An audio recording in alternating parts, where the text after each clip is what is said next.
En Belgique, tout s'imbrique. Croire qu'une commune ou même une région peut décider toute seule de ce qui va se passer sur son territoire est une illusion. Et le dossier de la prison de Saint-Gilles nous rappelle aujourd'hui que, contrairement à ce qu'on pense, chez nous, on est rarement maître ses choix. La prison de Saint-Gilles, la prison de Forêt, la prison pour femmes de Berkendal, toutes les trois auraient dû théoriquement fermer leurs portes à la fin de cette année ou au plus tard au début de l'année prochaine. C'est ce qui avait été convenu entre l'État fédéral, qui gère ces trois prisons par l'intermédiaire de la Régie des bâtiments et de l'administration pénitentiaire, la région bruxelloise et les deux communes concernées, Saint-Gilles et Forêt.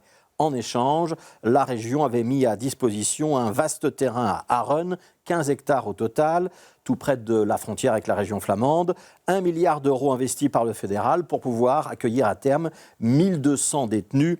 Un concept de village pénitentiaire moderne comprenait de petites unités d'habitation d'une trentaine de condamnés avec plus ou moins de facilité de déplacement à l'intérieur du site en fonction de la dangerosité et des peines prononcées.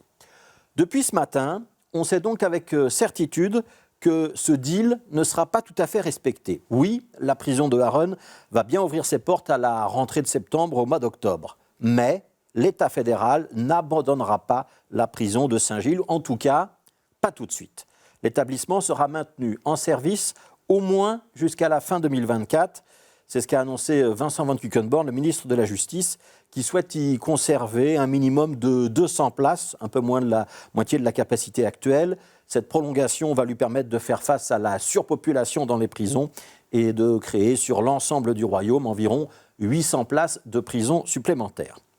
Alors évidemment, du côté bruxellois, on n'est pas très heureux de cette annonce parce que ça fait plusieurs années qu'on réfléchit à l'avenir du site.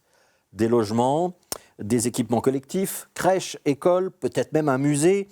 Il y avait beaucoup d'idées et de projets dans l'air. Et ce matin, le ministre-président bruxellois, Ruud Vervoort, a donc regretté d'apprendre par la presse que cette prison de Saint-Gilles ne serait pas fermée à la date prévue. Le plan, c'était que Arren remplace Forêt et Saint-Gilles. Pas de les garder ouvertes ensemble, a souligné le ministre-président dans un communiqué en forme de protestation. Un communiqué qui ne changera pas grand-chose.